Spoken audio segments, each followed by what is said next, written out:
It's totally like peach or mango, not round.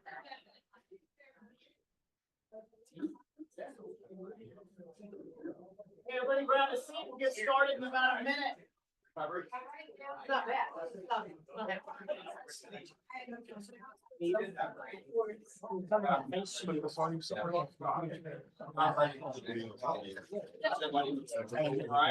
Lower the better, like right here. Yeah. I didn't wear a really good thing, did I? I don't put that vest on, but I sweat to death. Grab a seat. Hey, Chad.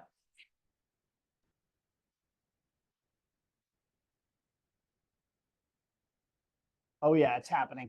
It's happening. Hey, good morning. How's everybody doing? We're Brandyless. She's sick.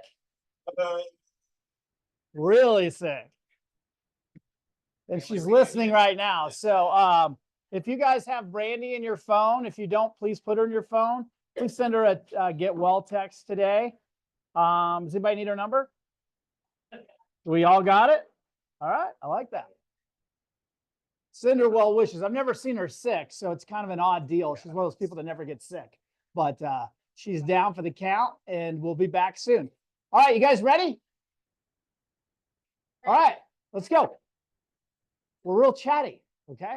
Good. That means you guys will participate at a high level. Tell us something good. Who wants to lead us off? Him. Can always count on you. Yes, one family reunion was last week, and I had the privilege of attending that. I freaking love our company so much. We just our culture is unbelievable. Even people that our market center people are willing to step up and help, and but to see the stories on a global level, how that's just our culture. Yeah. People just, they pitch in, and just watching what KW Cares has done and how we're showing up first in areas of need. I'm so stinking proud of our company and who we are. It's awesome. Yeah. To be here. For sure, guys. And if you don't go to those things, you're missing out on something. We have a mega camp. We'll be in San Antonio, Texas for the first time ever this summer. Kind of easy, if we want to get a bunch of people, drive down, grab a bus together, make it fun. The Riverwalk in San Antonio, but mega camp's a little shorter, so it's a little easier trip. But nonetheless, kind of makes you feel a part of how big this industry is. This industry swings a massive bat. Right now, the economy, one of the things they're really watching is how's housing going to hold up, given that rates haven't went down yet. So every day there's something that comes out that has to do with housing, like Home Depot, kind of a big company, right? They reported earnings this morning. They rely on housing big time, right? People renovating the housing, they need the low rates, so they'll take out HELOCs and all that kind of stuff. So we swing this massive, massive bat. Sometimes we get lost in our little micro market in Cass County, Missouri, Jackson County, Kansas City. And it's so much bigger. You go to those things, you realize immediately how big this thing is. Who else been to one of those events in here? Yeah, probably at least half, right? Some of you guys have been 5 or 10 times. So not being there when I'm usually there, that was a weird feeling this year. So feel a little left out, I got to be honest with you. Then I found out some guys hung out, won't stare at anybody, hung out for an Eagles concert.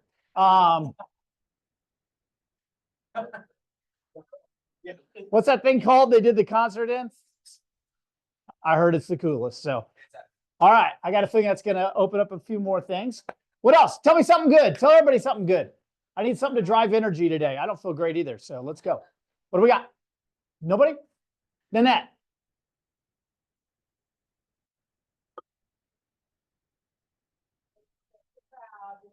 Their Nene there, and they told everybody that I was a real estate agent and how much money I made. Oh. Because I was they're like, he makes a lot of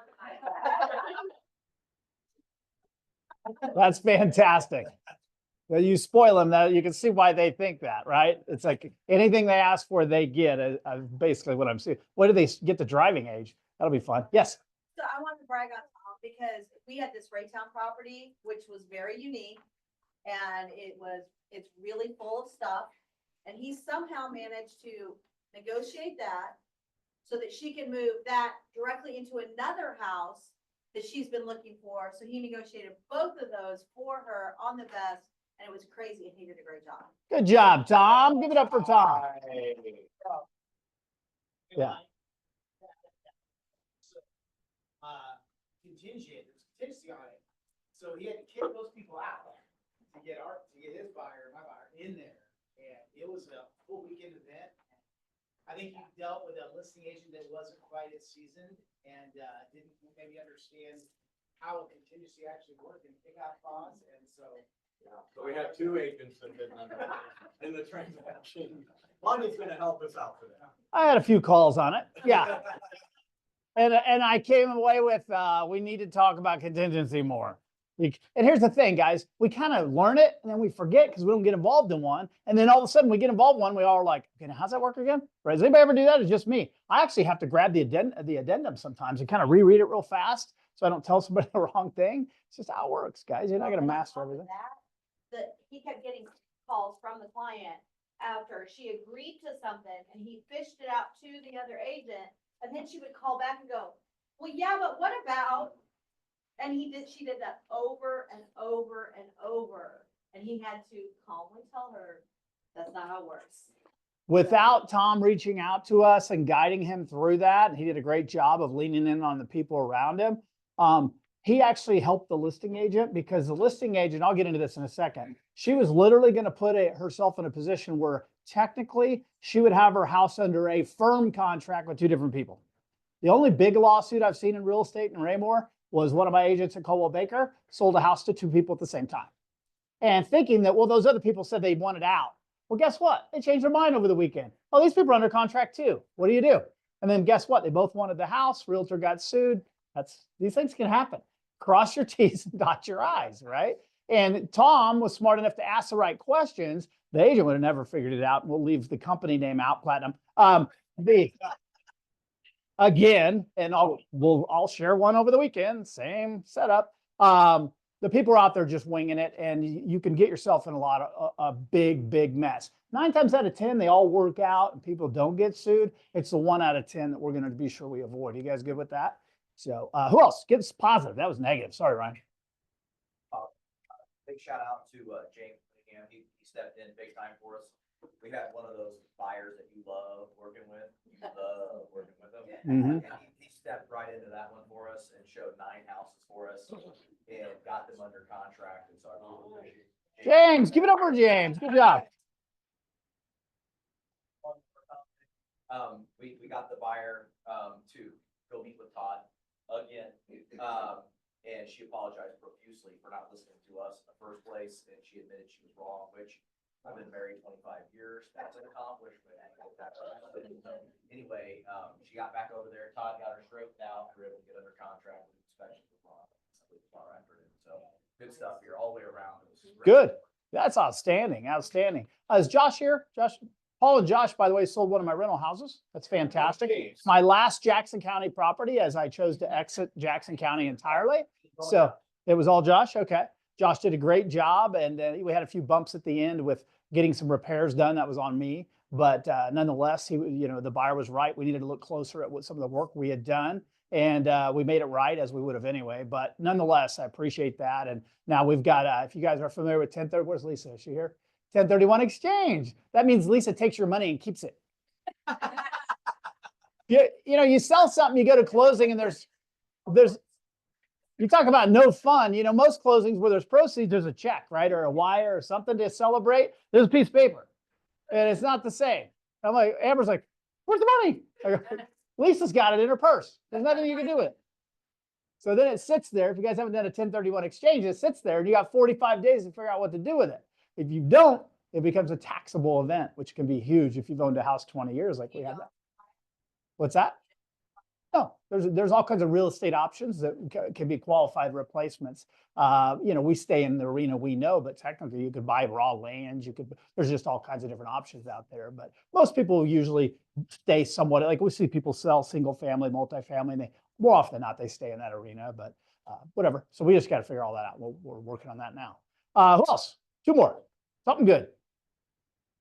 Yes, Nanette again. You double. Oh, Kay's back. How are you, Kay? Okay. I'm home because Gary's walking with the walker, he can walk a little with the cane, and, he's gonna have to sell his grandson farm, but his, his daughter and son and he are coming back next month to go down there. You could refer him an agent, Nana Branson. Well, I'm ready to go to work. Okay, good, good. The bills are mounting up, right?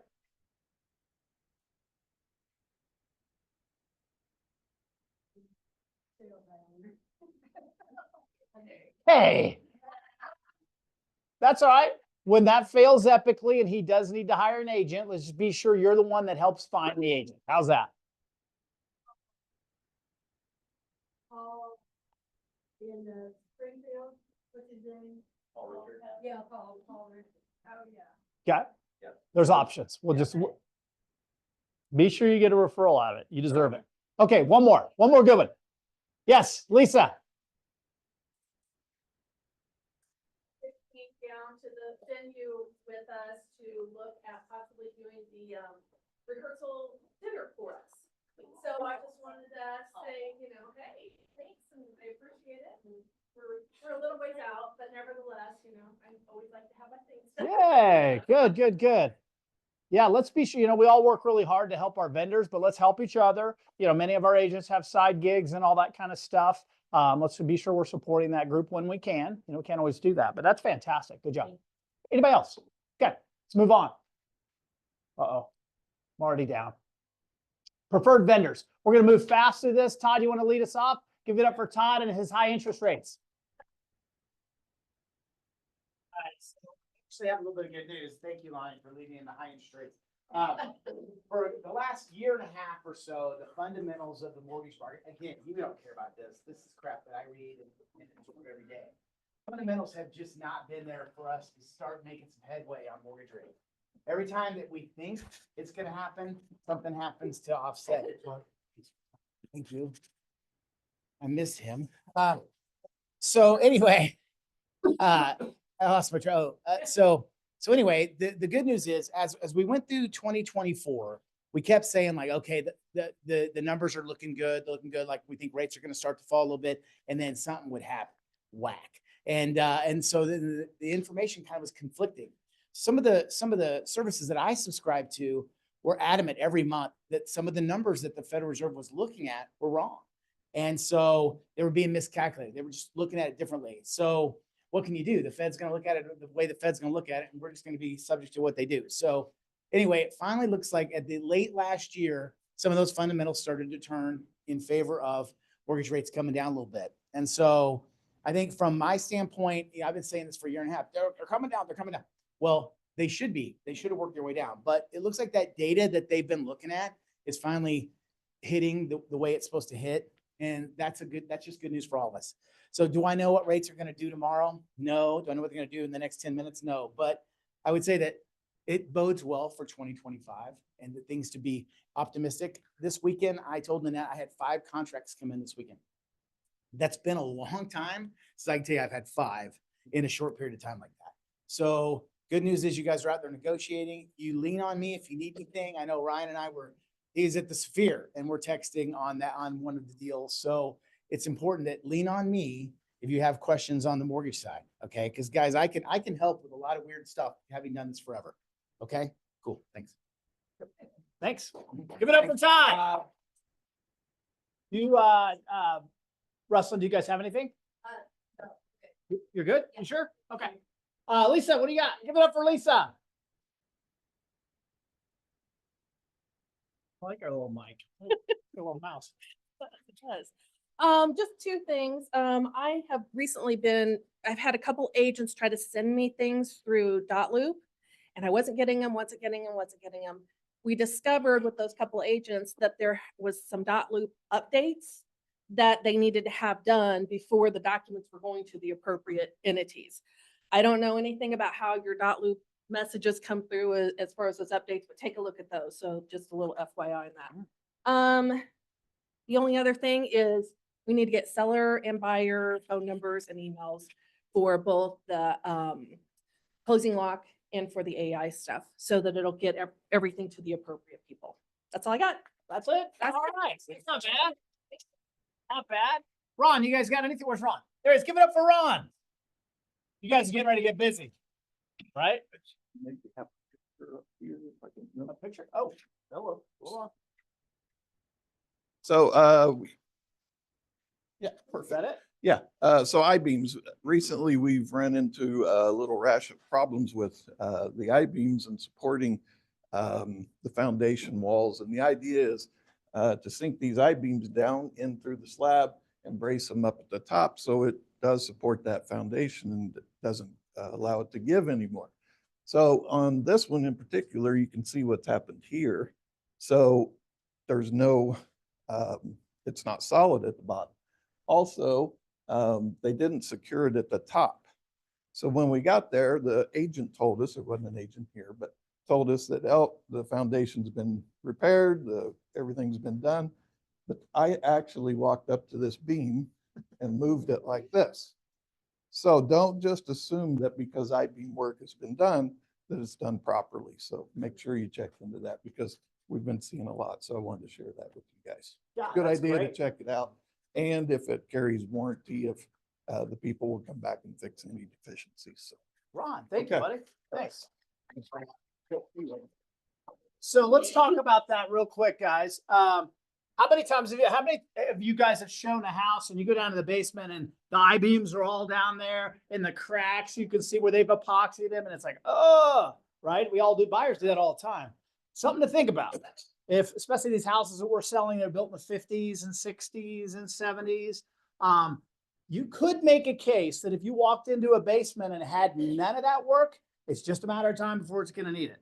Okay. Especially a full basement on a ranch, very likely. Or you could walk into one of these that could look a little scary. Now let's assume it's done right. Okay. This is kind of the exception. We could kick it over. But if this is done right, typically this thing's not moving. It's not going anywhere. It may look a little wonky, but it's good. So keep that in mind because buyers will kind of freak out when they see that. Oh, it's had foundation work. Most of these basements are going to either have had it or they're going to need it. Something to think about. So don't get totally spooked by that. Just because this work's done doesn't mean you can't get an engineer in to see if it was done properly. What Ron said is spot on. We see them not connect them at the top a lot. It's just not done properly. So any thoughts on that? Does anybody have any experience with that? Yes. I've shown over homes. Do we have a preferred vendor here that we could? We don't have one that's with Southland, but there's 3 or 4 companies that a lot of our agents have been doing this a while, tend to refer people to. So we'll be happy to throw, if in fact, if you put it on the page, you'll get answers really quickly. With it. Oh, did? Okay, there we go. So, oh, for engineering though. Oh, you want it in, you want the work. Yeah. Yeah. There's 2 or 3 engineers that seem like are in our world quite a bit. So basically what happens on basement work is instead of going and hiring an old scam, what I would suggest that you do is you do the opposite. You get the engineer to diagnose the problem, right? You don't just go in and have surgery. You have a doctor diagnose the problem, then you have surgery. Same thing. The engineer for just a few $100s in most cases, won't speak for Bob or any of those guys, but they're going to go in and say, here's what it needs. It needs braces every so many feet along the back and side wall. It needs epoxy. Sometimes they'll say a sump pump. Whatever they say, then you bring the old shams and all the other guys in there and you say, okay, I need bids on what you would charge to repair this. You guys see that? So it's a 2-step process. What sellers usually do that own houses, it's called basement guy, right? Basement guy comes in and goes, here's what we need to do. Most of the time that is correct. But sometimes if that doesn't line up with what an engineer says, you end up going, oh, they should have done 2 more piers. That's happened to me. It's happened to me. Yep, Darren? We had an almost lawsuit a couple of years ago where buyer bought the home. And of course, on the disclosure, everything, oh yeah, the foundation's been fixed. So she gets in the house, she starts calling me because she's got problems. I said, well, call the company that did the work. You know, there's a warranty probably. So she calls them and finds out that they recommended to the seller to brace all 4 walls. The seller chose to brace 2 walls. So they No said, seller would ever do that, Darren. foundation's been fixed. Yeah. She lost the house. She Yeah. never sued us or anything. I said, sue the seller or something, but. Yeah, yeah. So. Well, that's why you get the engineer report and you see that they follow the instructions and they're bidding per that report. Not what they think they could dance around or, well, technically it doesn't need that wall. The engineer says it needs that wall, is likely gonna need to be done. You guys get that? But don't, what's that, buddy? You have multiple bids. By all means, yeah, I like it when I have the engineers report, and that's who we're sending to the basement people, right? Or having our seller bring the basement people in. Hey, have them bid off this report, okay? And they will. If it needs 12 I-beams and epoxy work of X amount of feet, boom, boom, boom, that's what'll be on those bids. So you're comparing apples with apples, like what Paul said. You guys get that? I didn't mean to go to that bunny trail, but it comes up. And I really think sometimes we get spooked by basements that have been repaired when in fact, we might want to look at it a little bit differently. And it's not that all houses built in the 40s, 50s, 60s will have to have basement work, but the bulk of them will. Okay. And there's some areas where I don't know old part of Raymore. If there's any houses built in the 60s and 70s that haven't had basement work, I'd be shocked. I'm sure there's some somewhere, but most of them have some kind of work at some point. Anybody have anything to add to that? Are any of our other vendors here? I missed anybody? We're good? All right, let's figure out this clicker thing and we'll move on. Back to Ron. Nice job, Ron. Calendar, what's going on? Anybody know? Where's Caesar? Okay, I'll wing it. Oh. That's tomorrow, yeah. No, next week. Oh, that's next week? No, this calendar is a week That's old. last. Oh, okay, we'll drop down to the bottom. Yeah, that's all messed up. Yeah. That's all messed up. Just the dates. Ignore. So what I think is correct. Hey, Brandy, I hope you're listening and I hope you feel better. Next Tuesday is awards, so we'll have a team meeting, but it'll be awards driven. If you remember it last year, it was a blast. You know, everything Brandy does is over the top and all that kind of, and there's some fun awards too. So I hope everybody has a chuckle. So is it next Wednesday, Rustlin, which was? It is tomorrow.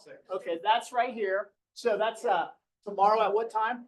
Rusty? I do 10 AM. So I'm gonna send out a poll. Yeah. I need at least a minimum of 10 folks here, so if you can't get that. Yeah, yeah. And what's the topic again? I'm sorry. Septic, how to keep your deal together. And I know we've put it out on the page, but as you know, we kind of have to remind our people because we're realtors. So probably not a bad idea. But yeah, let's get a minimum number of people. And then if not, we'll find a day that we will get that number of people, And right? that was the one that we were gonna have when it got all snowy and that's why we rescheduled it. That's right. for Yeah. tomorrow. Yeah, we know how that would have worked out, right? That was really nasty. And tomorrow also. The first lunch bunch. So Nanette's buying. That'll be fantastic. Tell us about lunch bunch. So lunch at noon, and we sit around the table and we talk about our lives, or we have a subject, and Tony Doherty is our first host, and he's kept it a secret. We don't know what the subject is yet. Gonna do a little work tomorrow. Oh, okay. Well, you're gonna do a little work. Again, if people in the room don't know you're a real estate agent, that's your fault. But if people in the room don't know that you have other things in your life, that's also your fault. Yeah, We're gonna talk about. I love it. I love it. Lunch bunch.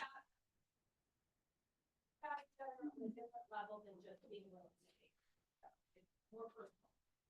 And then that's our secret sauce anyway. Don't tell everybody, but that's kind of what it is. Yeah. On the 5th, so that would be next Wednesday, we have Chris Mullendorf coming at 10 o'clock to talk taxes.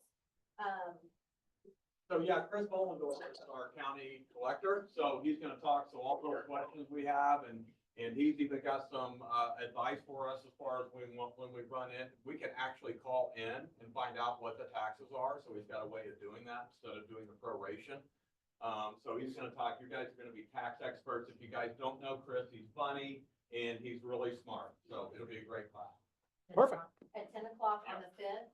And one of the things that brought that up was 2, 3, 4 weeks ago, you mentioned, remember that if seniors have their taxes held and you don't have a senior buying the house, keep that in mind. That's one of the things he's gonna be talking about. He's gonna be talking about the areas of reparation, all that.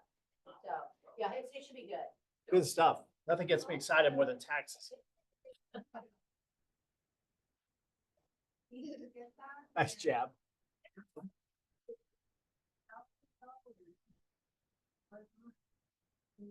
Love it.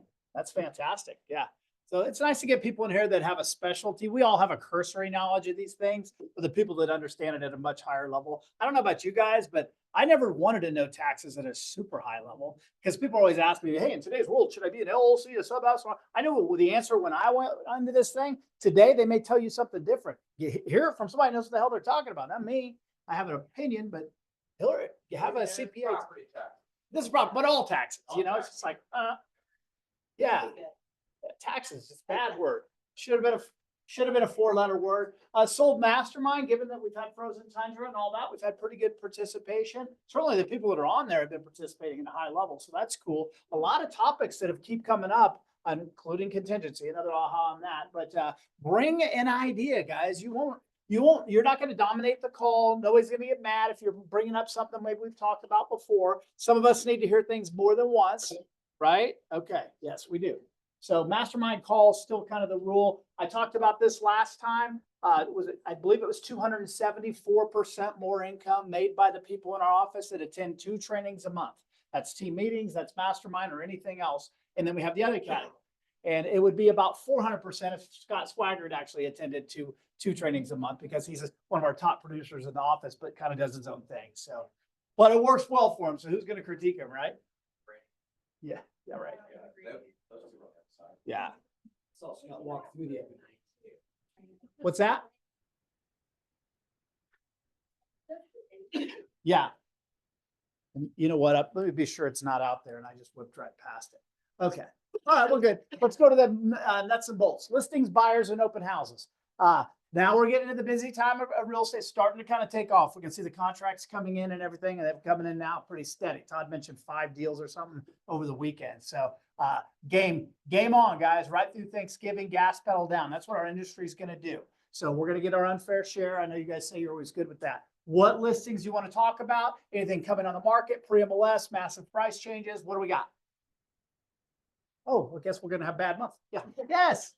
We just listed 4 new constructions in Adrian, 3-bed, 2-bath at 239.9, a little over 1,300 square feet. That's a ranch, one Slab, level, right? Yeah, they're slab. 2-car garage or one? 2-car garage. 39 239.9. I saw that price and I thought, wow. Yeah, in Adrian. yes. Is that Yep. back where that golf course used to be? No, that's our cheap. That's right. Yeah, no. Same. Yeah, They're all one town to me. Yeah. same. So something to think about because those Yeah. little patio homes on slab are now 300K around here, right? Yes, they are. I think anywhere they're building that stuff. So if somebody will drive down a few exits, how long does it take to get to Adrian? Oh, it's like 40 yeah, minutes? 40 from here. Yeah. Okay. What'd you say? 239.9. 239.9. That's unbelievable. That's all. We actually told us to jump it up. Is that are they 2 bedrooms or 3? 3, Okay. master suite. What would they rent for? Uh-huh. I got some 1030. At least he's got my money. Sure, yeah. Since I don't know where Adrian is, that might not be good.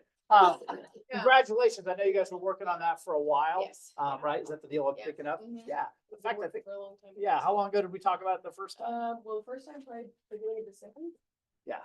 Maybe. Been a while. Hey, some listings Yeah, take a something while like to that. come together, don't they? Yeah. It seems like right now for me, everything is like, takes 2 months to launch, right? I don't know what's happening.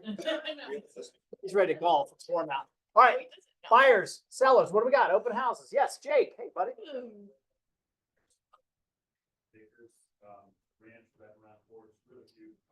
It'll be 400,000. Cool. And Liberty, it's, over 6,000 square foot, 6 bedrooms, humongous. It's a 650. Nice. Nice. There's 2 great listings. Hey, tell everybody real quick what you were posting on Facebook about you worked with Devon on getting a house ready and all that kind of stuff. What was that story again?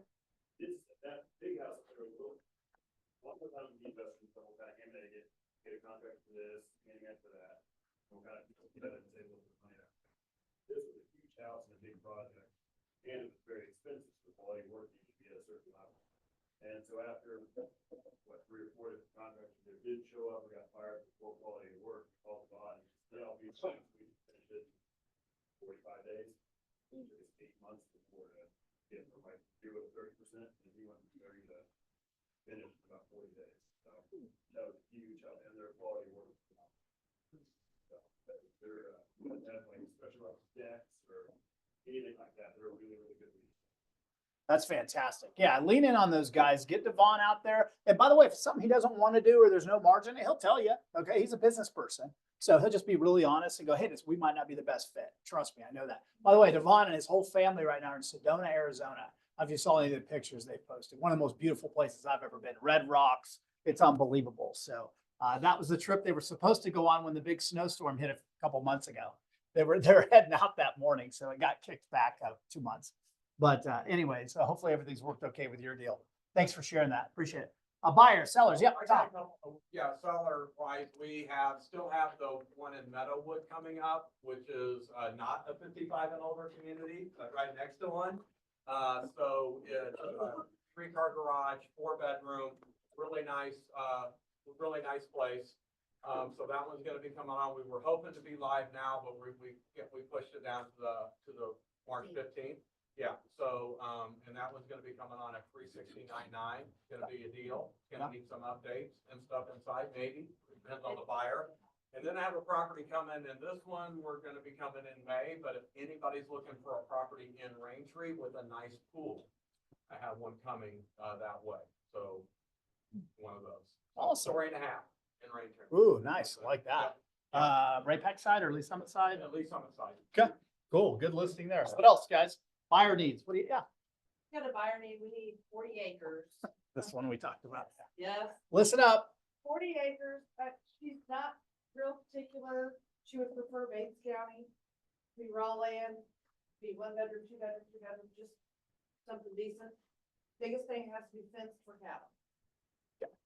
Not picky about the house. Needs 40 acres fence. Certainly there's got to be something. She's got some cows in her.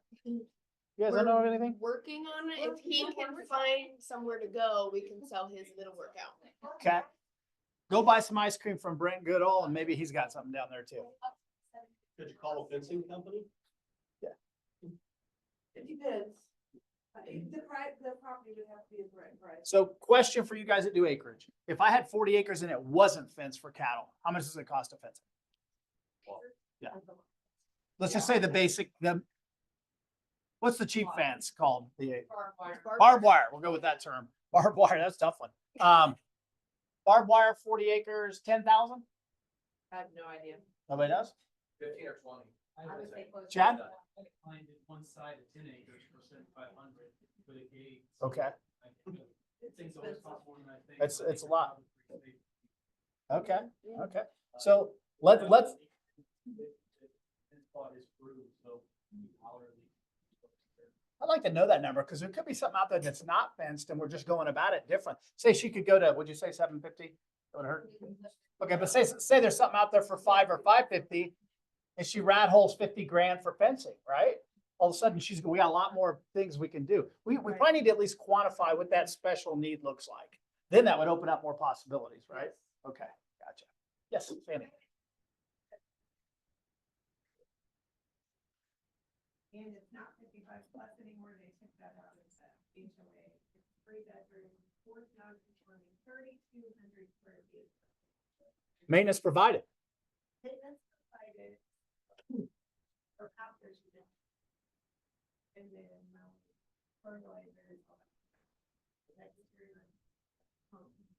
And it's huge, it has a sunroof, and it's coming on. Yeah. One of our agents here in the office, Sharon Sager, she got a full-time gig, but that was her former home. And we helped her when she came on to Southland. We helped her with, that was kind of her first deal with us and everything.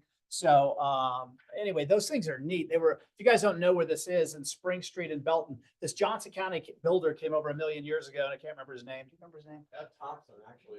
Oh, was it Ed? Yeah, Okay. Ed actually built it. Okay, gotcha. But high-end stuff. Because he wanted one for himself. Got and about he that. just built the other one. Yeah, why They're not? Super. But nice. his reputation was like Yeah. doing things at a high level, kind of, and they looked when they came out of the ground like Johnson County stuff. Yeah. But they're attached, they're big, they're nice, they're high quality, and it's maintenance provided. So not 55 and older, but I bet most people in there are 55, right? Yeah. But now that can sell, and they're huge, 3,000 something square feet for $300,000, guys. Yeah, main floor master. Yeah. And this was, Sharon did it upright. It was decked out pretty nice. So it's got a cool yard. So think about this will be something, when this pops up in MLS, is it in pre-MLS now? You guys, pictures probably aren't out yet. When they get out there, take a look at that, because we need to understand that's a unique kind of product that we wouldn't think of. Like I have somebody looking at a Brookside Villa type property, right? One level, simple, easy. Something like that could also work because it's totally different, but I wouldn't even have thought about it except I talked to Sandy. Yeah, serves the same purpose. Grandkids, tear it up. Yeah. Buyers, sellers, open houses. Yes, for sure. Meeting today, but it's a 3, 2.5 in Remington and contract. And it's gonna be around 370, probably finished basement, fully finished yard.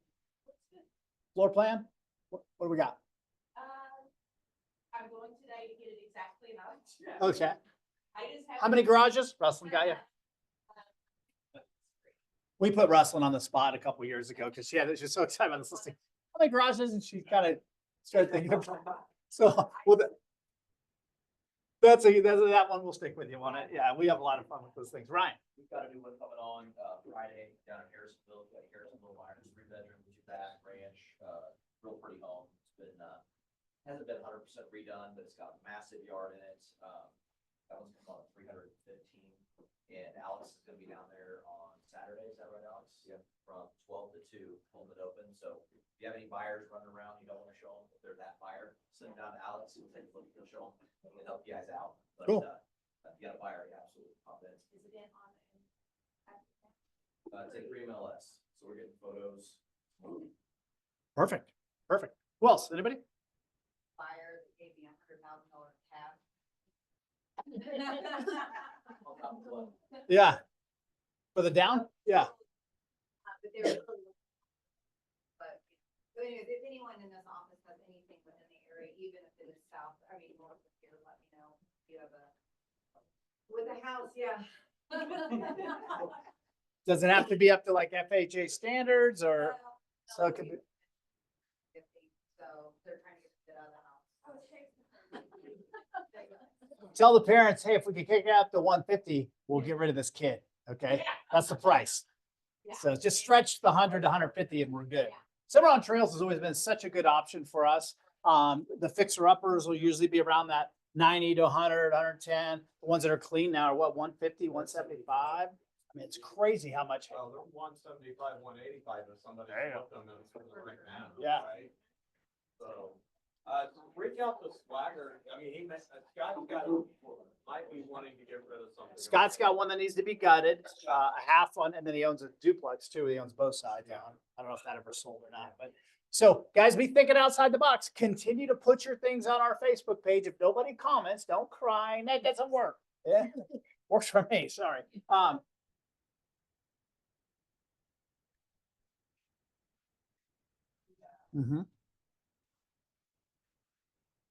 Yeah.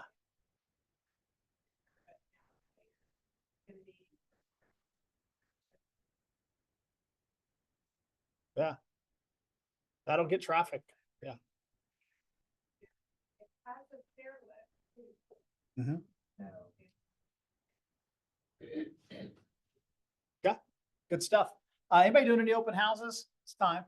It's warm, right? Time to do them. I know I have vacant houses. If you guys want to sit on vacant houses, let me know. Jesse down in Harrisonville. Yeah, those are nice properties, really nice properties. So guys, we need to probably commit some time, a couple hours a week to open house activities. And there is no bad open house. There's only bad agents doing open houses. Okay. So if there's no good foot traffic on that day, then what are we going to do with that 2 or 3 hours you committed? Let's use the time wisely. Yeah, John, sorry about that. Yes, you're spot on, Lonnie. Sunday, we held, went open for a few hours after, church there yesterday, 2 days ago. We had 11 families come through. A little greasy, because everything was thawing out, a little Yeah. stuff like that. We had Wow. a house picker in there, but it's okay, because we had 11 families show up. Yeah. From all over, so. Sure. People they're ready to get out. Here's a concept. Go to your open house, do the things to make an open house successful, let it run its play. If it's not jamming, you're going to have your list of your database anyway to work on, right? Do the 2, do the 4, do the 10, whatever that looks like. You can get a lot done during that time, or you can sit there and play on your phone and do what's called Diamond Crush or something like that. Yeah. Trisha. Candy Crush. Hold on. Listen. Please repeat that. Sorry, Trisha. My listing that I don't know much about, that I'm going to today, is based off of before my open house the day before. In the -20 degrees, I did door knocking, inviting the neighborhood to the first open house. And they called me and said, hey, that's awesome, will you list mine too? Because that is not how this usually happens. Yes, give it up. You guys, and I was teasing Nanette and others as it was terrible days, right? We're in the office because we're knuckleheads. And I asked her every day, I'm like, hey, you going door knocking? You know, I did not expect her to go door. You just went in and did it anyway, I guess. But you had an open house. You kind of had to do it before the open house, right? And it worked. It won't always work that way, by the way, but had you not done that, I promise you, those people probably aren't having you over to their house this week. I mean, you would have never engaged them or met them. You think they might have been impressed too? Like it's freezing butt cold and you're out there knocking on doors to market an open house? Really? The people notice that kind of stuff. Don't be afraid to do the stuff that other people aren't willing to do, guys. You know, it won't always pay off like that, but I'm just going to assume that house is 300,000 or 400,000, and I'm going to assume the average commission is going to be X. That could have easily been a $10,000 knock, right? Saying, how much did that cost you, by the way? That whole, when you marketed around your open house, did you have to put flyers? You put together some flyers, maybe, or okay? Were they color? But yeah, but were they color or black? Yes. Ooh, that's $10, isn't it, or something like that? So it was, and I had, I don't know, guys. I don't know if I'm spending 10 to get 10,000. I got to get back to you on that one. Todd, do the math. What's the return on it? Crazy. But obviously that's not always going to happen, but congratulations for, that's called doing the work around the open house instead of just putting a sign in the yard and playing what's called Candy Crush. Candy Crush. Candy Crush. Yeah. I go into houses and I watch people play Candy Crush. So, by the way, I sat in open houses and played video poker or real poker when poker was first came online. So it was hard to even get a conversation in. Anybody else? I don't want to miss anyone. Okay. Let's cruise past that then. See where this takes us. ALC Spotlight, Finance Committee. Does anybody have anything to report there? Jake's selling a house. Yeah. All is good. Yeah. So stay tuned. We will be, I think it's a week from now, we have a call with a group that launched their investment committee for their market center. So we'll do that, and then we'll be bringing that here. So we'll be in this next 60 days. We'll have our first couple meetings for our Southland Investment Committee. So it'll be fun. Our group. Is that cool? And if you don't want to buy a rental house, cool. But let's figure out how to sell people those, okay? And why the hell they buy them, and 1031 exchanges, and I could go on and on and on. You don't have to be an investor. If that's not your passion, cool. Let's go meet some people that it is, okay? And by the way, the stock market done good in the last 2 years, Todd? Okay. Over 20% both years, okay? Unprecedented gains. That will not last. What will people do that made big bucks? They'll pull some of that money off the table if they're smart, and they may consider buying other things, real estate being one of them, okay? So we're well positioned on, we have so many things going for us right now, other than Todd lowering the rates. If he would lower the rates, we are off to the races. Yeah. So we'll move past that. So look for the investment club committee. I'll be anxious to get conversations. Oh, look at Brandy, Thursday, career night, February 27th at 6 p.m. Feel free to invite anybody, guys. I don't care who they are, part-time, full-time. If they have a JOB and they're thinking about getting a license and be part-time.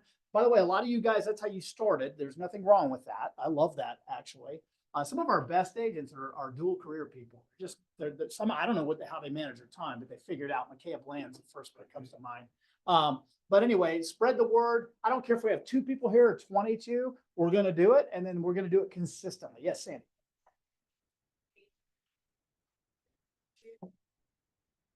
Yeah. Yeah. What is that? Starting. Yeah, we'll have more information on it in the next 30 days because we're just launching. But there is a program, again, started by a KW agent, really sharp gal named Tina Bernine. And she developed software and a whole program that a real estate company, not just KW, but any real estate company can sign up with her company and plug their people in on this. And essentially, their people can at any time. So they say they teach school all day, but they're realtors. they can go through these training modules and videos and learn at night or whenever. So we're investing a pretty significant amount of money because what we're finding is people come into the industry, they can't all be here. They can't all be on the Thursday call. So how do we meet them where they're at? We need to have another play. For teams, people that have teams, very often, the rainmaker on the team is busy person and doesn't have time to do all these things. They could go, hey, I'm going to link you this module that's on conducting a great open house. Please review that and then let me know if you have questions. Is that more efficient than a 1-hour meeting in the corner of my building? Yes. You guys get it? Great role play stuff. Yeah. So new agents in the business, obviously, this is where it'll start. By the way, here's the thing. Once they plug in, we moved Jenny over from Century 21. She comes in. We can track how she's working through those modules. So when it's like, oh, there's nobody to train me because I work all day. There is now. So that excuse is over and we get to see if you're doing that. We also are going to use it with our own people. Most of us. Yeah. By all means.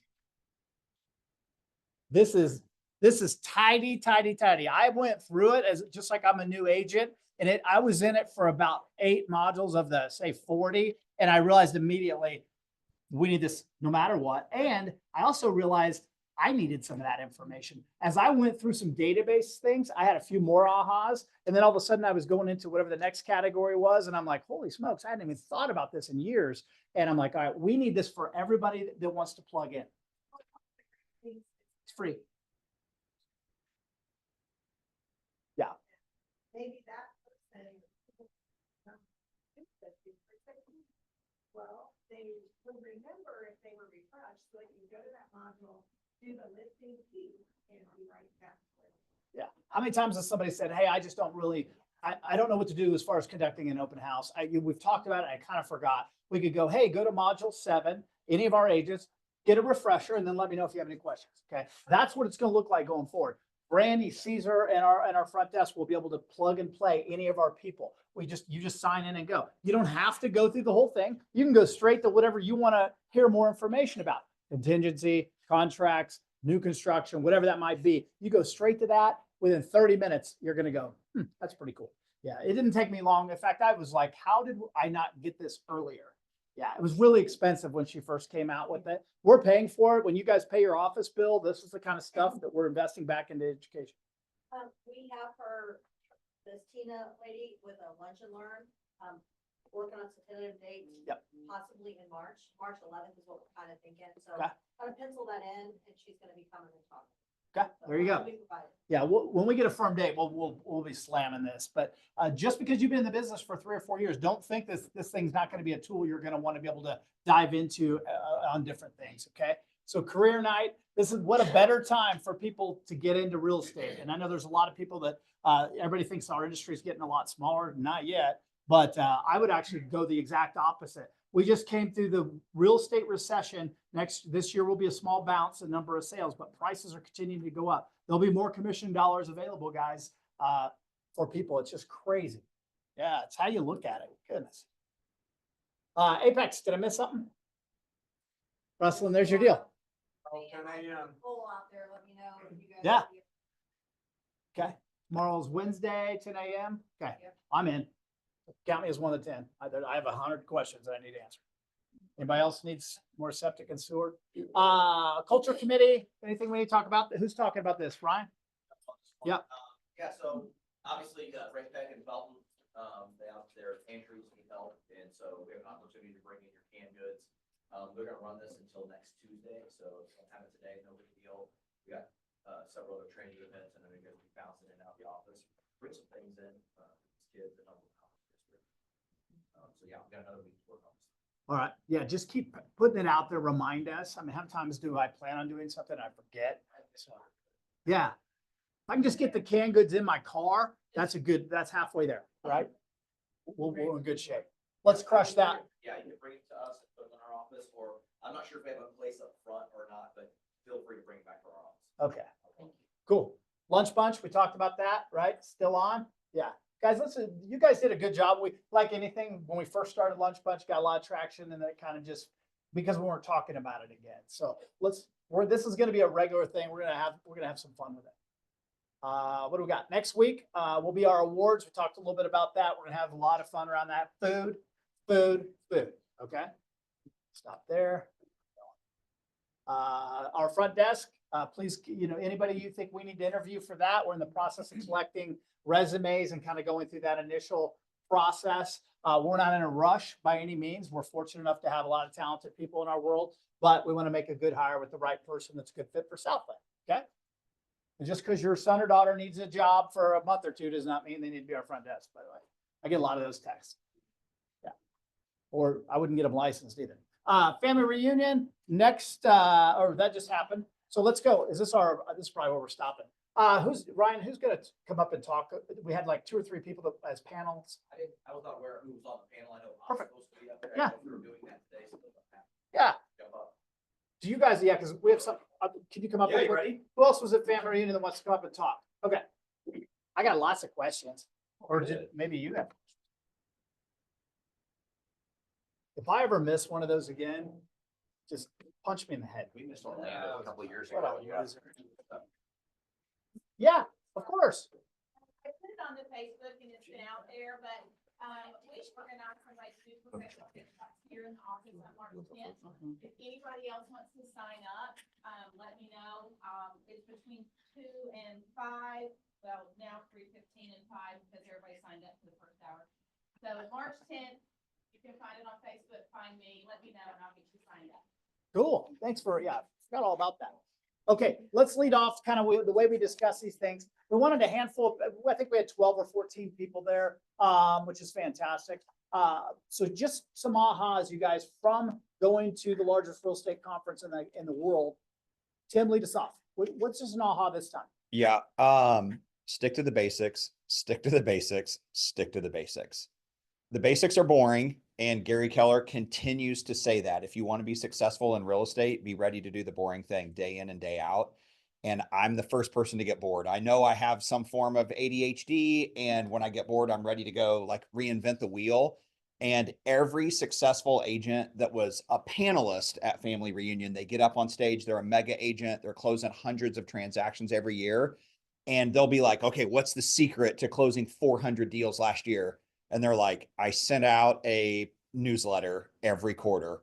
I made phone calls every day. I sat on an open house 1 weekend a month, 12 months. It was like, the moderator kept saying like, yeah, but what's the secret sauce? Like, there is no secret sauce. It's just that I did it consistently day after day, week after week, month after month. And so if you go into Command, hopefully you guys are using Command in some form or fashion. At the very top of your Command, there's the word Command and the word Connect. If you click the word Connect, it opens up a little search portal and you can look for all of our education pieces. Every agent that was interviewed on one of the panels has what's called a one-page system. And it's just one page that talks about what they do and how they do it and what their frequency is. And so if you just type in at the top of that, if you just type in one page system, there will be a link that pops up that says Keller Williams Family Reunion 2025, and it'll show you all the one page systems from all the mega agents that were up there. And later on in the week, I went to one of the panels that they just interviewed they didn't interview the people. They went through those top 20 one-page systems and they were like phenomenal. That was the one that Jason Abrams and Cody Gibson did. They made it so much fun. And the one-page systems, if you look at them, they're easy. It's the stuff that we're supposed to be doing. Open houses, door knocking, sending out just sold postcards, just listed postcards, like golden letters. And it's just a super fast system that you have to do it consistently. You can't just do it one time and go, well, it didn't work for me and it's over. They'll tell you lots of stories about how it didn't work. And then all of a sudden, 1 month, they had 30 come list me phone calls. Well, it wasn't because of the 1 month. It was because of all of the other months that they had been doing it consistently. Good stuff. Brian. Good stuff. Oh, you're so sweet. I didn't bring my notes, so we're gonna go off of here. We attended one of the classes on Tuesday, I think it was. And they were all great this year, but there's one that particularly stuck out. And the headline was "Win the Morning, Win the Day."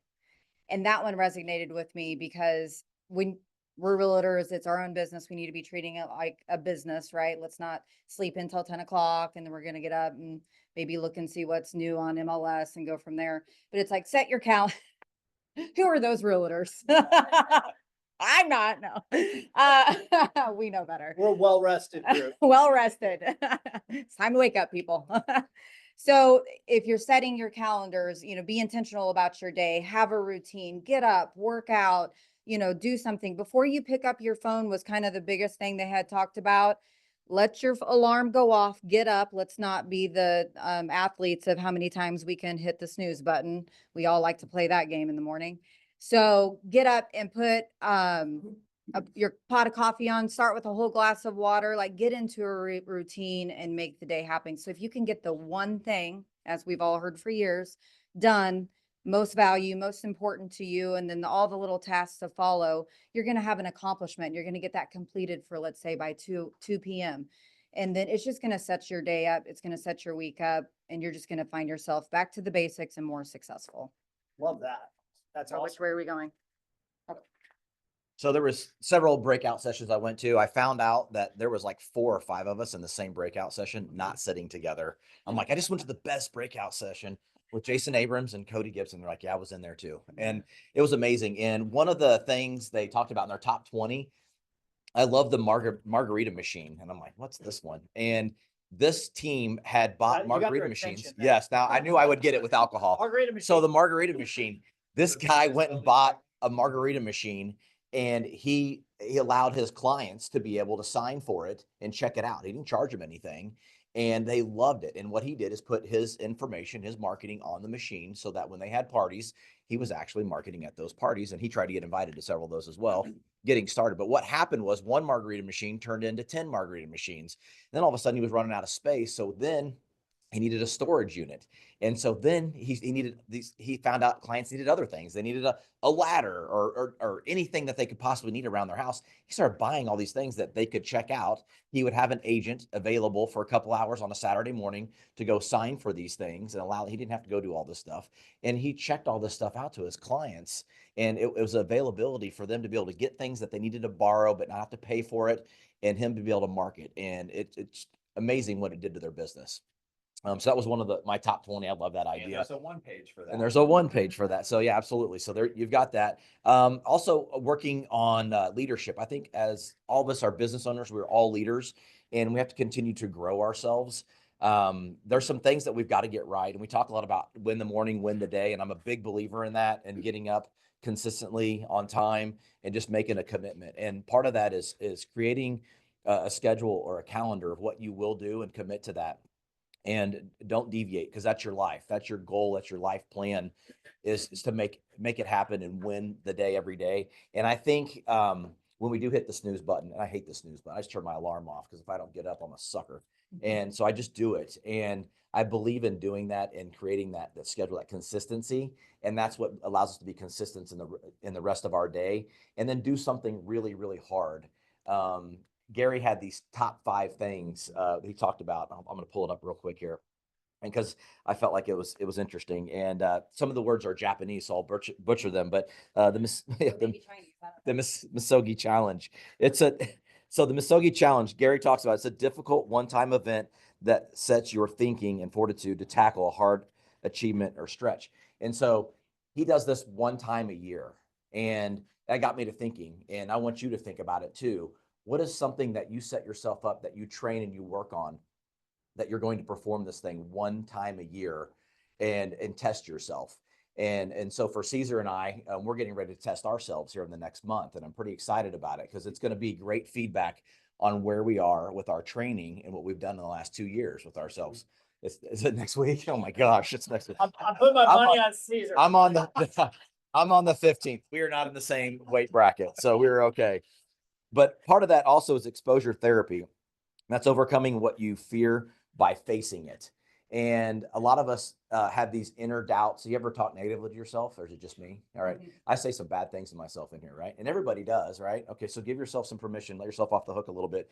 But overcoming that, and the way we can overcome these things, is exposing ourselves and doing it consistently. And so one of the things that I think about that may apply to us in this room is maybe lead generation, and facing that fear and doing it every day consistently allows us to get over that piece.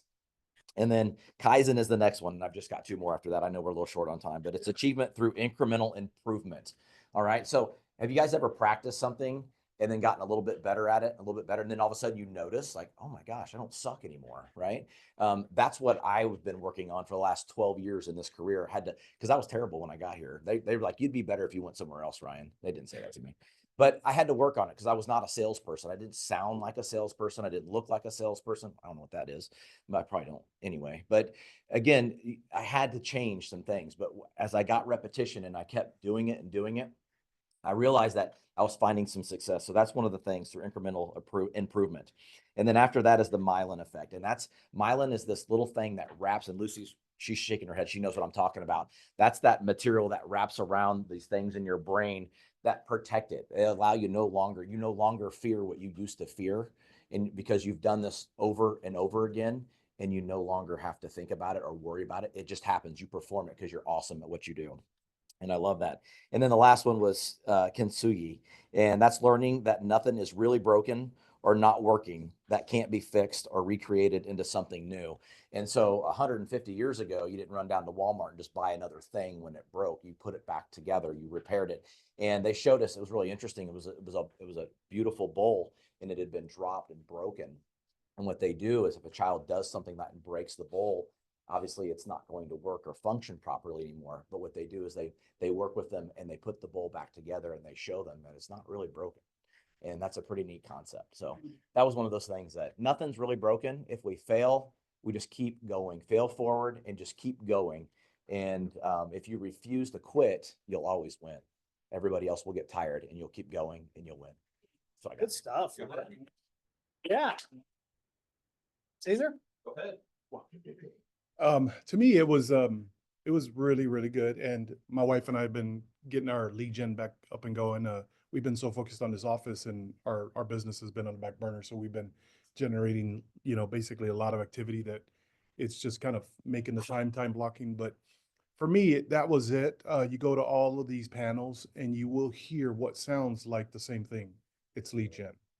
And they can all add their sauce to it, their special, slant, their strategy or their vehicle, but it's all lead gen, and that was an eye opener. It's just like, do the fundamentals. Been hitting that. The other thing was a lady named Jamie Lima. Do y'all remember that one? Did you guys cry? I did not cry. Did you? I did, yeah. Well, I'm not gonna tell you if I did, but I will. I'm pretty sure, because I know in the time past, like Ed Milet was on, they made it available. I'll find it, but if you can, literally, like, trust me, you will not regret listening to her. She built a multi-billion-dollar business.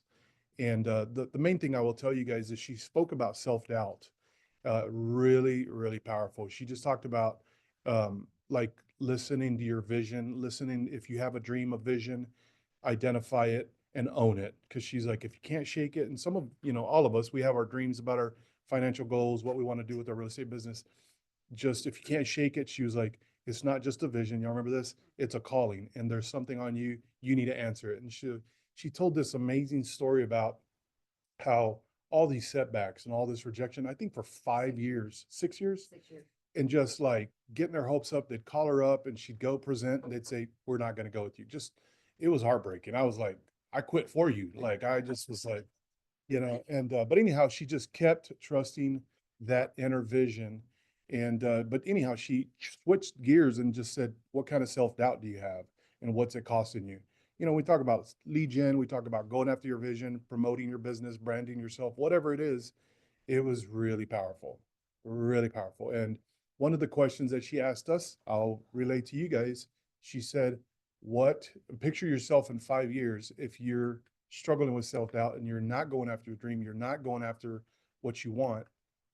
In 5 years, if you stay the same, what will that cost you? What will your life be? What would you have lost, by just, then she said, now move it to 10 years. Now move it to 15 or 20. And I was like, I'm going to be near retirement age at that time. I can't be stuck anymore. But anyhow, the core thing that she led up to was just that if you have self-doubt, it forces you to hide.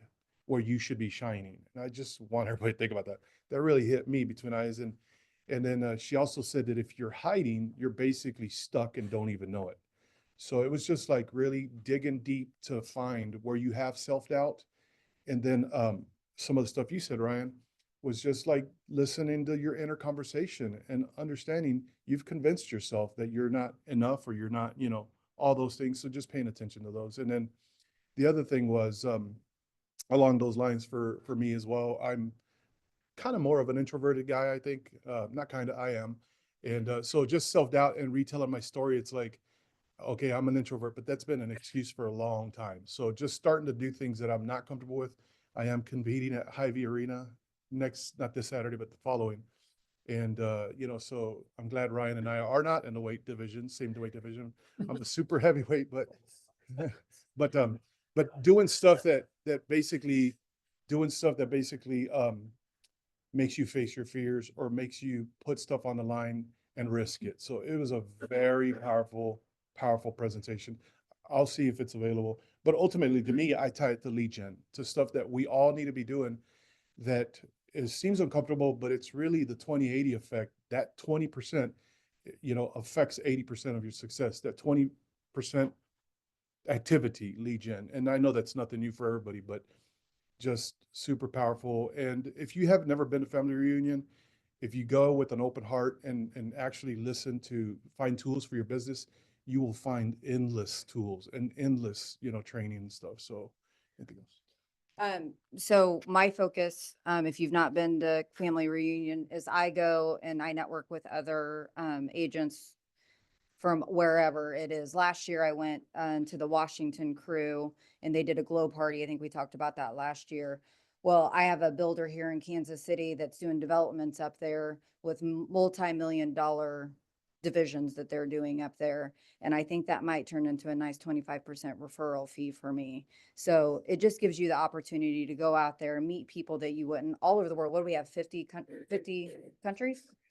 So it was, yeah, tons of people. And the other thing I'll leave with you guys is, and we've all seen this quote before, is whatever you're not changing, you're choosing. Okay. Whatever you're not changing, you're choosing. Yay. Anybody else? Sure. I have a question I'm gonna ask the panel too. Oh, yeah, you bet. That's okay. if I- Yeah. One of the panels that I went to was about social media marketing because I stink at social media. I don't like doing it, but I see some of the things that people in our office are doing. I'm like, oh my gosh, I need to be doing that. Oh, I need to be doing that. And in the end, it was about authenticity. Like, don't look at what Josh Fife can do and how funny he is and like just be Tim Crable, right? Don't post the same stuff that Ryan's posting.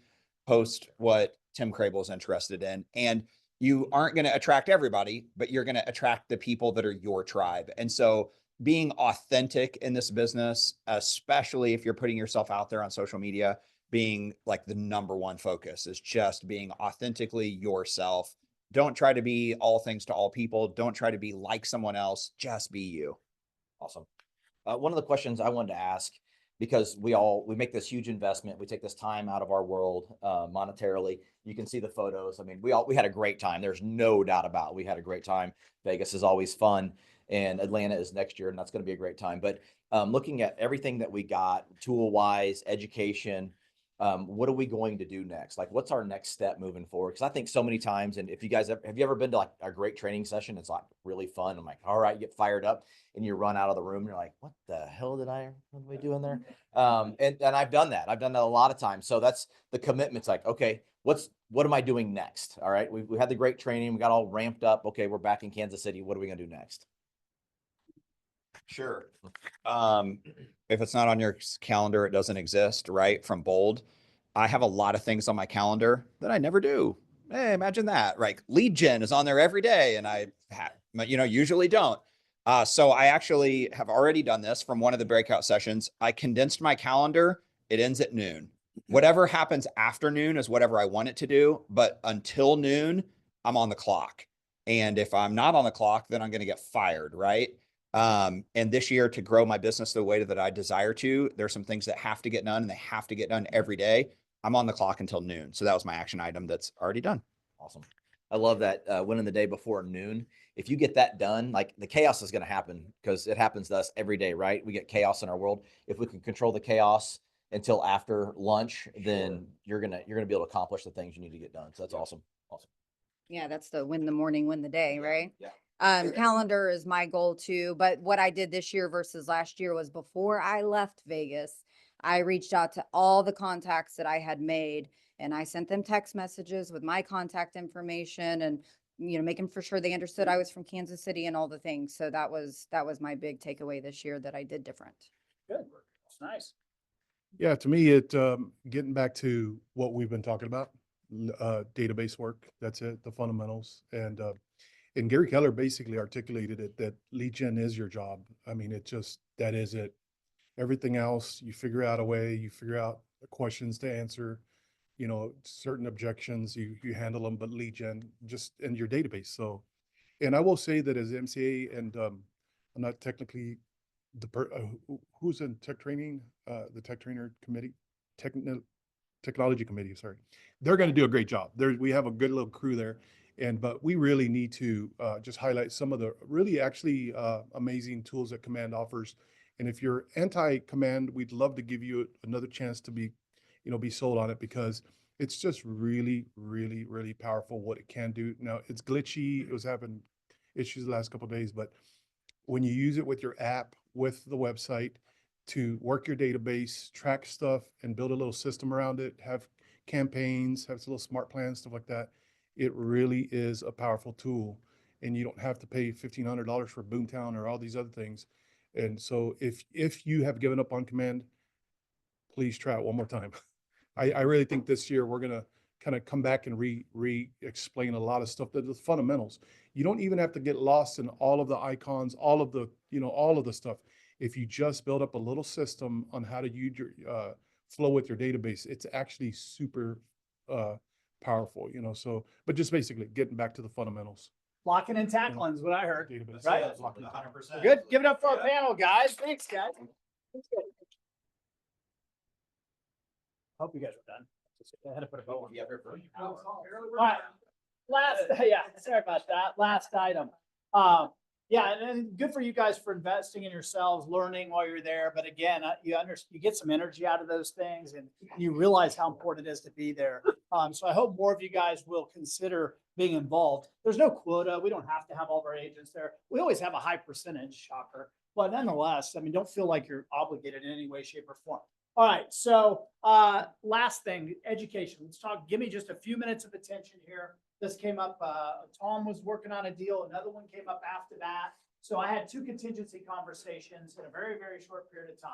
So let's just hit the highlights, okay? Contingency. By the way, there's multiple contingencies in every sale, contingent upon financing, right? Okay, so right now I'm talking about contingent upon a house selling. You guys got that?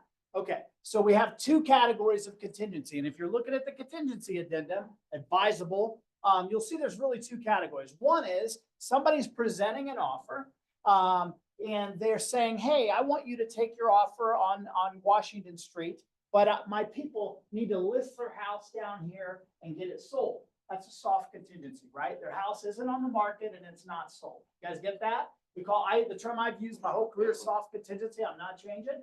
And those contingencies typically have a kickout clause. Okay, we'll talk about that here in just a second.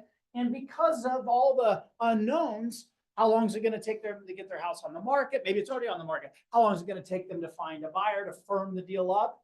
There's a lot of unpredictable nature to that kind of deal. Okay, that's why some sellers don't like them. You can see that, right? Okay. So, but I never say no to all of them. I had somebody verbally propose one to me last night. And they said, hey, I think the house that we would be contingent upon, if it goes on the market on a Friday, it's gone by the end of the weekend.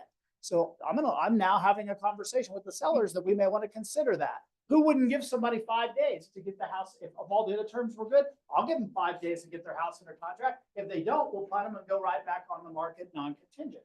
So something to think about. If it's the normal deal, they have a house in Florida, it's not quite on the market yet, and it's 1.1 million. We got to go sell that to buy your house in Raymore. Nah, we're not doing that. Okay, you guys got that? Different night. I just gave you the extremes there. So do you guys understand soft contingency? You understand why it's difficult for a buyer sometimes to get those accepted. and why sometimes a seller doesn't want to do that because of the unpredictability. Okay, again, within this type of contingency, if the seller says, hey, I'll take your contingency, I'll give you 30 days to sell, that's what that contract defaults to, 30 days to get your house under contract, that whole time it goes in the MLS under contingent. You guys got that? It says contingent, okay? You guys as a whole don't like to show those houses that say contingent when you have other things to show. It's just human nature because you don't want to go through getting your people excited and the kick out clause and all that stuff. But usually that deal will have a kick out clause. 48 hours, 72 hours are the most common. So for example, you have a seller, they've accepted a soft contingency, and all of a sudden here comes an offer. Tom brings an offer and says, hey, my people want to come to an agreement with your seller and execute the kick out on the front end people. You guys understand that general concept, okay? So what ends up happening is the seller negotiates, the seller has a contingent contract. Tom with Keller Williams comes in with his contract, non-contingent. My seller can accept that. They can negotiate and accept that as a backup to the primary deal. Once they've done that, we give that notice to the front end agent saying, hey, we accepted a backup. So we're now executing our kickout clause. So you have whatever it says, 48 hours or 72 hours to firm your deal up, or we're going to be canceling. You guys understand that basic concept? Okay. Now, more often than not, when that buyer on the front end deal gets their kickout notice, guess what ends up happening? They can't perform, because that's why they were contingent in the first place. Every once in a while, they will all of a sudden, just by chance, you're not going to believe this, but we got an offer coming in. We're going to firm this deal up. That's fantastic. When that happens, doesn't happen most of the time. Sometimes they go to Todd and go, hey, we're going to lose this house. We don't figure out how to buy it without selling our house. So they'll figure out, they'll go to mom and dad, they'll come up with some resources to firm the deal up. They have two ways to not get kicked out. Prove that their house is under contract, or prove they don't have to sell their house anymore to perform. You guys get, that's the only two options for all practical purposes to avoid being kicked out. Okay. So let's assume we get the kick out notice. They look at it and go, yeah, we're going to have to get kicked out. We do a cancellation on the front end deal. Guess what, Tom? And your people that were the backup, you're now the primary on the house. You guys get that? That's how those contingencies kick each other out. I'm getting a lot of weird looks. Did I miss something? You guys got it? Hit me with a question. I feel like, did I miss anything? All right. The other type of contingency is the one that we would prefer to deal with. And that's where I'm the listing agent. An offer comes in. They say, hey, we would like to buy the house. Just so you know, there's a contingency addendum, but it's only contingent upon their house closing. Their home in Archie, Adrian, wherever the heck that is. It is under contract and closes March 31st. Oh, good news too. It's already been inspected and it appraises next week. Okay. That's very predictable versus unpredictable. You guys get that? Night and day difference. This kind of contingency has no kick out, none whatsoever. Okay. Another thing to note, when you're working with a deal and you accept the contract on a soft contingency, it goes in the MLS as contingent. When the deal firms up, so there's no longer a kick out, it no longer should be in the MLS under contingent. It should be under show for backup or pending. Okay. Because it no longer has a kick out clause. You guys get that? Agents forget to do that step almost every single time, because I'll see them in the MLS under contingent and I'll know, because it's one of our deals, that thing firmed up a couple of weeks ago. They just forgot to change it to the other status. Okay. Does that make sense? Because you don't want anybody showing it to possibly kick it out because there's no longer a kick out clause. You guys get that? This is the kind of contingency that you should find good reception on. You should not have real issues. Now, if you're on a property that's hot as a firecracker, a seller may not even have to deal with any contingency. You guys get that? They have 5 other buyers that don't have anything to sell or close on. Because let's face it, that deal could get delayed or fall apart, right? It's happened, even if it's post-inspection. But if it's post-inspection, especially if it's post-inspection and appraisal, then that's a pretty solid deal. I'm going to talk to those people every single time if I'm representing my seller. Who has anything? Do you guys understand the difference? Yes, Ryan. It surprises me, I put my buyer's hat on right now, it surprises me how many agents out there that don't know how to explain a firm contingency to their sellers. And they'll come back to us like, hey, they don't want to look at any contingencies. And I'm like, well, hang on. And you try to break that down for them. So it's okay to take them to school just a little bit, have a good conversation with them, make sure they fully understand what it is you're asking. There's agents out there running around that contingency is contingency. That's not the fact here. See that the difference. Yeah, we're in trouble there because a lot of people don't know the difference. They're not led by people that know the difference. They don't have access to people that know the difference. So we have to educate them without stepping on their toes. Tom was in that unique situation. I think the people had good intentions. They just didn't know. They didn't. so he handled it politely and professionally and just did some education. And guess what? You guys got the deal together. Okay. So you did a great job for that agent. Okay. Maybe stepped on her toes a little because it hurts a little when somebody tells you how to do your job, but you did a great job for her seller too, because she wasn't going to do it. All right. So that's just where we're at in this industry. But understand there's a contingency addendum. You guys get it. It's one page, isn't it? Two page. Just read it. Hey, if you read it, you'll see exactly what I'm talking about. And then it's night and day. So another thing, Tom writes a contract on my listing, soft contingency. I seldom take them soft to be sure I say this right. But anyway, the second Tom's people, they go list their house, right? Tom lists their house. We are on a soft contingency. The second Tom gets a deal on their house, he needs to call and notify me they're no longer soft. You guys got that? And the way you do that is you just send a amendment that says we are moving from soft contingency to firm contingency. There's a copy of the contract on 123 Main. My people are no longer in a soft contingency. You don't use the word soft, but go ahead, Darren. Just kind of an off thing.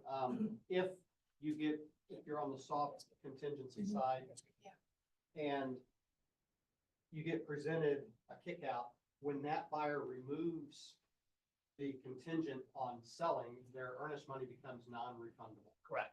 Yeah. So when this happens and that kickout's presented, like Darren said, then they're saying, hey, I don't need to sell my house anymore. So if they don't close for any reason, their earnest money becomes non-refundable. So that's a whole nother conversation that I'll skip. I don't see a lot of people when they're given a kick out, more often than not, they're getting kicked out. It's just how it ends up working. Because if they didn't have to do that, they would have figured that out the first time. So the second Tom calls me and goes, LB, I told you that house would sell fast. I'm going to send you a copy of the contract and an amendment letting you know that we're switching from contingency A to contingency B. You guys follow? Or paragraph 1 to 2 or 2 to 1 or whatever it is on that addendum that I forgot to print today. So very important. And why is that important to his people? Because technically, if he doesn't tell me about that, we're showing the house potentially and could issue a kickout notice to him. Okay. So which technically, if you had their house under contract, you turn around and go, okay, we're good. Here's why. But to let the agent know immediately. We even suggest that you keep the agent apprised as to how things are progressing on your deal. So Tom, I accepted a soft contingency, didn't feel great about it, but it's Tom, right? So, but if he's telling me every few days, hey, just so you know, we've had 4 or 5 showings last week. We got a couple interested prospects who did an open house this weekend. That's what you want to hear if they're stuck in a soft. You want an update, not crickets until 30 days later, they're like, well, it didn't work. So I guess we'll send a cancellation. By the way, soft contingency, if you're out in the rural areas, people are still taking contingency, even soft contingencies quite frequently. If say it's a 30-day contingency, 30 days is up, that seller and buyer can part ways, okay? Because their contract's no longer valid, or they can extend it. You can extend it. And just because you did 30 days the first time doesn't mean you got to do 30 days again. Seller can go, well, it didn't work out, darn it. But here's what we'll do. We'll just extend 10 days and see where that takes us. And so you can not get yourself committed for a long period of time. You guys get that? It's because it's a whole new agreement. It's a whole new negotiation.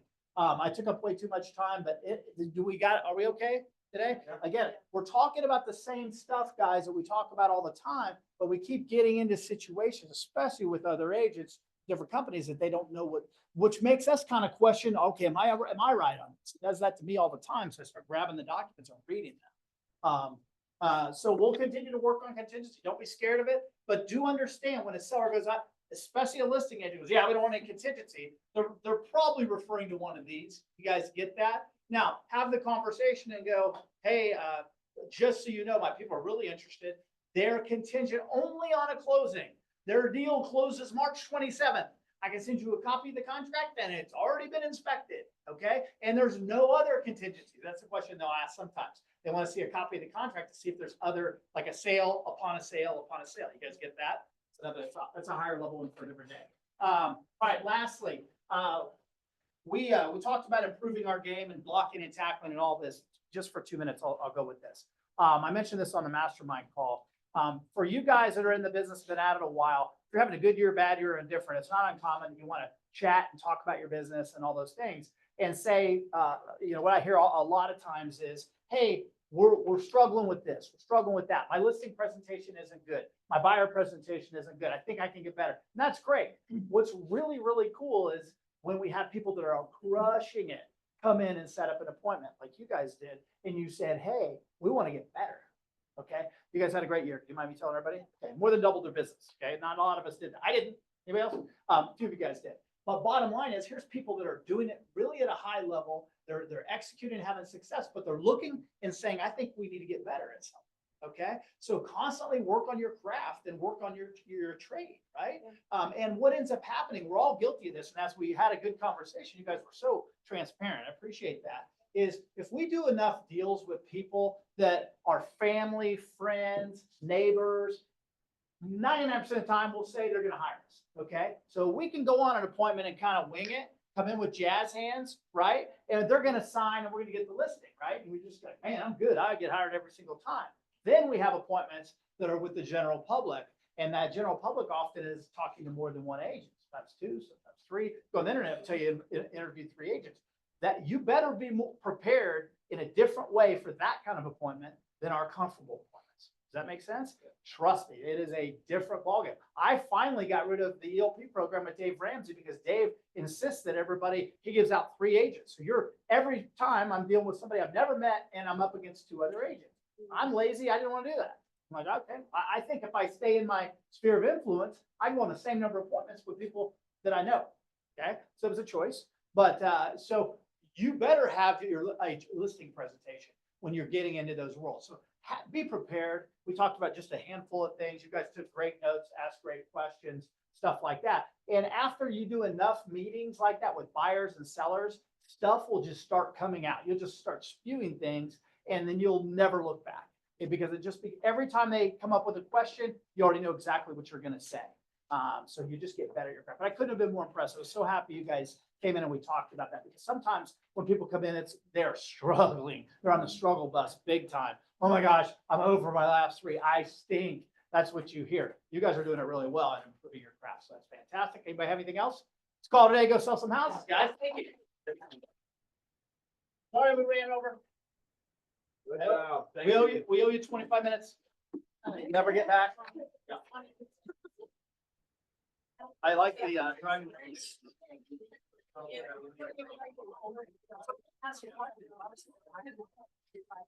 Where's it go? Oh, you got there? We've had it. Good job.